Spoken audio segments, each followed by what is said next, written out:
Hammasi qanday boshlangandi? Esimda qishlog'imizdagi o'sha chang ko'chalar, tandirdan yangi uzilgan non hidi va bolalarimning kulgusi. Erim Anvar aka juda mehnatkash inson edilar. Biz baxtli edik, garchi boy bo'lmasak ham. Lekin taqdirning o'yini qiziq ekan. Anvar aka to'satdan belidan jarohat olib, yotoqqa mixlanib qolishi bizning kichkina dunyomizni ostin-ustun qilib yubordi. Dorilar, operatsiyalar, qarzlar bo'ynimizdan boqib kelardi. Har kuni darvoza taqillab, qarzini so'rab keladiganlar ko'paydi. Bolalarimning ko'ziga qarashga uyalib qoldim.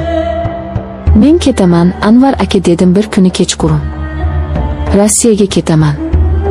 Hamma ketyapti-ku. 1-2 yil ishlayman, qarzni uzamiz, uyni to'xirlaymiz, keyin qaytaman. Erimning ko'zlaridagi o'sha chorasizlik va og'riqni hech qachon unutmayman. Erkak kishi uchun ayolini mardikorlikka yuborishdan oxirroq dard bormikan? U indamadi, faqat yuzini devorga o'girib oldi. Yig'laganini bilardim. Toshkentdan poyezdga chiqqanimda yuragimning yarmi qolib ketgandek bo'ldi. 2 o'g'lim, jajji qizaloqim onamning bag'rida qoldi. "Oyi, tez keling, biz sizni kutamiz", dedi katta o'g'lim. Men esa faqat bosh irg'adim, tomog'imga tiqilgan tosh gapirishga imkon bermasdi. Rossiya. Bu shahar meni sovuq quchoq ochib kutib oldi. Katta binolar, hamma joy beton, hamma joy kulrang. Odamlarning ko'zlari ham xuddi havosi kabi sovuq. Biz bir yerto'lada 15 nafar ayol turardik. Ishimiz oxir edi. Ertalabdan kechgacha idish yuvish, pol tozalash, qora ishlar. Hatto qo'llarim yorilib ham ketdi. Lekin har oy uyga pul jo'natganimda, telefon ekranida bolalarimning rasmini ko'rganimda, hamma charchoqlarim chiqib ketardi. Yana oz qoldi, chida Zulxumor, derdim o'zimga o'zim. O'sha mash'um kun. O'sha la'nati kun. Kuzning oxirlari edi. Kunlar qisqarib, erta qorong'u tushardi. Men ishlaydigan oshxona shahar chekkasida joylashgan edi. Odatda boshqa ayollar bilan qaytardim, lekin o'sha kuni xo'jayin meni olib qoldi. "Banket bor, ko'proq idish yuvish kerak, pulini qo'shib beraman", dedi. Pul kerak edi. Rozi bo'ldim. Soat tunga yaqinlashganda ishim tugadi. Tashqariga chiqdim. Yomg'ir aralash qor yog'ardi. Ko'cha chiroqlari xira yonib turar, atrofda hech kim yo'qdek edi. Avtobus bekatiga yetib olish uchun tashlandiq garajlar orasidan o'tish kerak edi. Bu yo'ldan 100 marta yurganman, qo'rqmasdim. Lekin shu kuni yuragim boshqacha urardi. Xuddi qora bulut boshimda aylanayotgandek.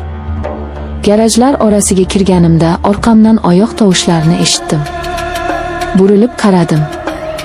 Hech kim ko'rinmadi. "Vahima qilyapsan", dedim o'zimga. Tezroq yurishga harakat qildim. Lekin qadam tovushlari ko'paydi. Bitta emas, bir nechta. Yuragim ko'kragimni yorib chiqqudek ura boshladi. To'satdan oldimdan 2 kishi chiqdi. Orqamga qaytmoqchi bo'ldim, u yerda ham yo'limni to'sishdi. Ular ko'p edi. Juda ko'p. Chamasi 9 ta edilar. 9 ta och bora. Ularning yuzlarini ko'ra olmadim. "Qo'yib yuboringlar, pulimni olinglar, tegmanglar", deb qichqirdim.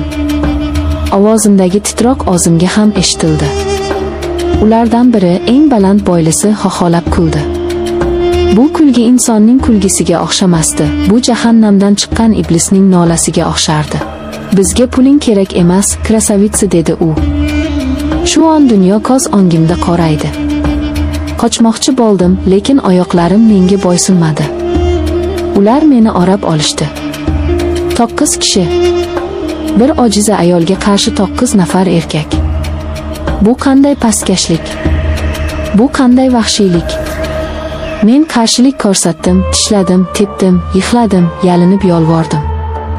"Bolalarim bor, onangiz yo'qmi sizlarni?" deb baqirdim. Lekin ularning quloqi kar, ko'zlari ko'r edi. Ular insoniylikni yo'qotgan yirtqichlar edi. Osmonga qaradim, qora bulutlar oyni to'sib qo'ygan edi. Xuddi Xudo ham mendan yuz o'girgandek tuyuldi o'shanda. Keyin esa faqat zulmat. Og'riq. Cheksiz, tubsiz og'riq. Tanamdagi og'riqdan ko'ra ruhimdagi, nomusimdagi og'riq ming barobar kuchliroq edi. Men o'sha sovuq yerda, loy va qor aralash tuproqda yotib olimimni so'radim. Ular navbatma-navbat. 9 kishi. Mening ayollik sha'nimni, insonlik g'ururimni, butun hayotimni toptashdi. Ular nafaqat tanamni, balki qalbimni ham oldirishdi o'sha kecha. Qancha vaqt o'tganini bilmayman. Ular ketishdi. Meni xuddi keraksiz buyumdek tashlab ketishdi. Qorong'ulikda yolg'iz qoldim. Yomg'ir yuzimga yog'ardi, xuddi osmon mening holimga yig'layotgandek tuyulardi. O'rnimdan turishga kuchim yo'q edi. Lekin qayerdandir xayolimda bolalarimning ovozi eshitilgandek bo'ldi. Sudralib o'rnimdan turdim. Kiyimlarim yirtilgan, butun vujudim momataloq. Men endi avvalgi Zulxumor emasdim. Men ifloslangan, bulg'angan, singan edim. Qayerga boraman? Politsiyagami? Kimga nima deyman? Meni 9 kishi xorladi deymanmi? O'zbekchiligimizda bu olimdan ham oxir-ku. El-yurt oldida qanday bosh ko'tarib yuraman? Erimning, aka-ukalarimning yuziga qanday qarayman? Buzuq degan tamg'a peshonamga bosiladimi endi? Bu savollar miyamda charx urardi. Yashaydigan joyimga qanday yetib borganimni eslolmayman. Xonadoshlarim uxlab yotishardi. Vannaga kirdim. Suvni ochib soatlab yuvindim. Terimni shilib tashlagudek ishqaladim. Tanamdagi loyni yuvib tashladim. Lekin ichimdagi kirni, o'sha iflos qonlarning izini yuvib tashlay olmasdim. Kozgudagi aksimga qaradim. U yerda tirik murda turardi. Tong otguncha yig'lab chiqdim. Ovoz chiqarib yig'lashga haqqim yo'q edi, boshqalar uyg'onib qolishi mumkin. Ichimga yutgan ko'z yoshlarim zaharga aylanib, butun vujudimni zaharlayotgandek edi. Ertasiga ishga chiqmadim. Undan keyingi kun ham. Xonadoshlarim kasal bo'lib qoldi deb o'ylashdi. Men esa rostdan ham kasal edim, faqat mening kasalimni hech qanday dori davolay olmasdi. 3 kundan keyin onam telefon qildi. Ekranda onajonim degan yozuvni ko'rib qo'lim qaltirab ketdi. Qizim, tuzukmisan? Ovozing g'alati chiqyapti, tinchlikmi? Dedi onam xavotir bilan. Tinchlik, oyi. Shunchaki shamollab qoldim, dedim zo'rg'a. Ovozim o'zimniki emasdi. O'zingda ehtiyot qil, bolam. Bu yerda hamma seni sog'ingan. Anvaring ham kunda seni so'raydi. Anvaring. Bu so'z yuragimga pichoqdek sanchildi. Mening bechora kasalmand erim. U meni pokiza ayolim deb kutib o'tiribdi. Men unga nima olib boraman? Singan g'ururimni va toptalgan nomusimnimi? Kunlar o'tyapti. Men hamon shu sovuq shahardaman. Ishga qaytdim, chunki boshqa ilojim yo'q. Pul kerak. Qarzlarni uzish kerak. Lekin endi men odamlardan qo'rqadigan bo'lib qoldim. Ko'chada erkak kishi ko'rsam etim junjikib ketadi. Qorong'u tushishi bilan vahima bosadi. Har kecha tushimda o'sha tunni ko'raman. O'sha badbashara yuzlar, o'sha jirkanch kulgular, o'sha azob. Ba'zan o'ylayman, balki o'sha yerda olib qolganim yaxshimidi? Shunda hamma baxtsiz hodisa deb o'ylardi, nomusim ham toza ketardi. Endi esa men tirikman, lekin ich-ichimdan olib bo'lganman. Bu sirni hech kimga ayta olmayman. Qishlog'imga qaytishni o'ylasam qo'rquvdan titrayman. Erimning ko'ziga qanday qarayman? Agar bilsa nima bo'ladi? Balki meni kechirar. Yo'q, erkak kishi buni ko'tara olmaydi. U o'zini aybdor his qiladi, eziladi yoki mendan jirkanadi. Buni ko'tara olmayman. O'tgan kuni shifokorga bordim, tekshiruvdan o'tish uchun emas, shunchaki tanamdagi jarohatlarni ko'rsatgani. U menga shubha bilan qaradi, lekin indamadi. Menga rahm qilishlarini xohlamayman. Men faqat unutishni xohlayman. Xotiramni o'chirib tashlashni xohlayman.